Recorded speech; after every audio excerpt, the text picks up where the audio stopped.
Hey YouTube, this is MTG Beely here with my third Kaladesh draft recap. This is a green-white deck that I played in last night's Friday Night Magic, and I did pretty well with the draft choices, and it was just super fun to play. Let's see. So notably, and amazingly, I was past a smuggler's copter. I kind of wanted to go back and see exactly what the guy chose over it, because it's hard to think of a situation second pack that I would choose over the copter.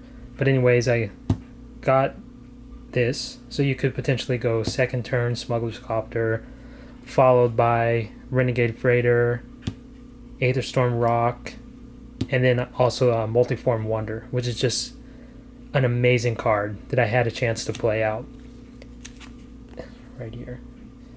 So, it's a 5-cost 3/3. You get 3 energy when it comes in. With those 3 energy, you can use 1 to give it flying, vigilance, or lifelink until end of turn. And the really cool thing is the other ability, you pay 1 energy, it can get +2, -2, or -2, +2 if you're playing defense. A lot of times I have some energy already in reserve. As you can see, I have the Tune with Aethers, the Sage of Shahila's Claim that gives 3, some of the Rhinos, and other creatures that add to the energy reserves. Pop this guy out on 5th turn, and you potentially have a flyer, a 5 damage flyer coming their way.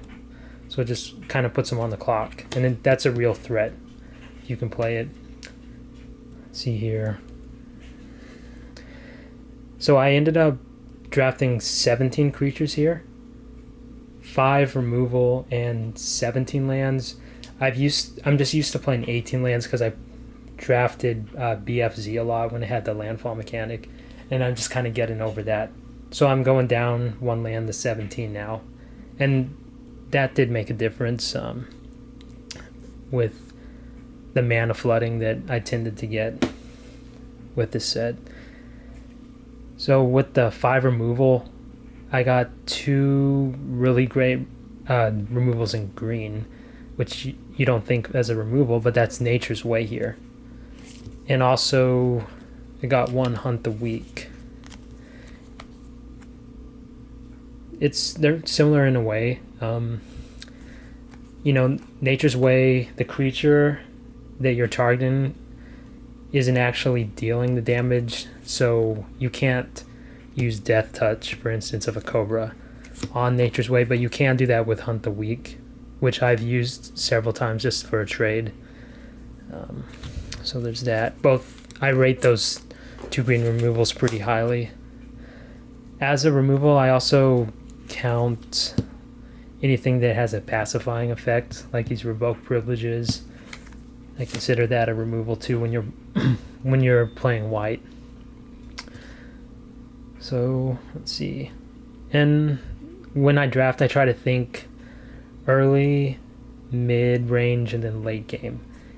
If I'm not playing a particularly aggro deck, which this one's more like a mid-range, then I try to think of a finisher. What's going to help me win when the game's kind of stalling out? And a lot of that times that's an evasive creature, something say with menace, flying, even unblockable like the Serpent. So kind of the late game things that I have is, Rock, that's a mid. It carries over to late game because it keeps getting bigger over time. With the +1/+1 when you attack, that only uses 2 energy. The Multiform Wander, that is a win condition. Another beefy 3/4 flyer. Also the Cultivator of Blades, which I had a chance to swing with, given all the rest of my guys 3/3. And another that I consider a possible late game finisher is a 4/4 flyer. Wisp-Weaver Angel comes into play. You have a chance to flash something back into play. So if you have a card that as triggers come into play, such as Wild Wanderer, even, you can definitely make use of that synergy there. Let's see here.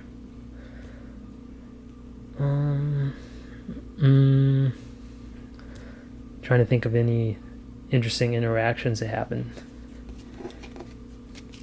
Oh yeah, there was in my sideboard here. I sideboarded an Appetite for the Unnatural. It's a great card in this format since there's so many artifacts and enchantments with all the vehicles going around. You can justify main decking it, which I very well could have done. I ended up sideboarding one every game. The Electrostatic Pummeler, I didn't play it.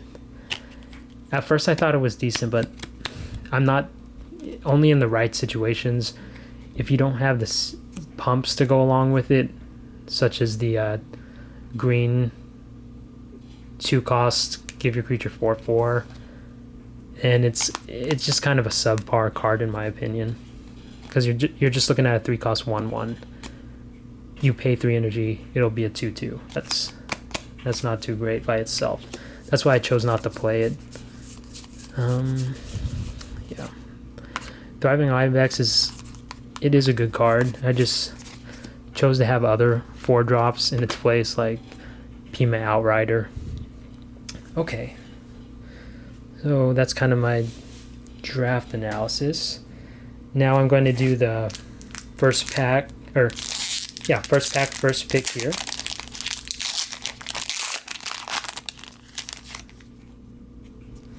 Take these two out. The foil. Dynavolt Tower. This card is really fun with blue-red. If you got some synergy going on with some of the bounce back artifacts, you can make Thopters. Right. Oh, well, when you're playing red, you get quite a bit of the removal that just adds to the energy. So I've generally seen it played in blue-red. And you just have to keep in mind, to make use of it, make sure that you have a good amount of instants. You need at least 3 instants cast in order to deal 3 damage. So just keep that in mind. But which one would I pick? Let's see. To do the artifact, that's tough as a first pick because you haven't decided on anything yet. This is definitely a decent card. Impeccable Timing is good. Demolition Stomper, it just, the crew is too high for me. A very good card, but I generally don't want to pick a gold card right off the bat. Durable Handicraft is pretty nice. Let's see here. Wild Wanderer.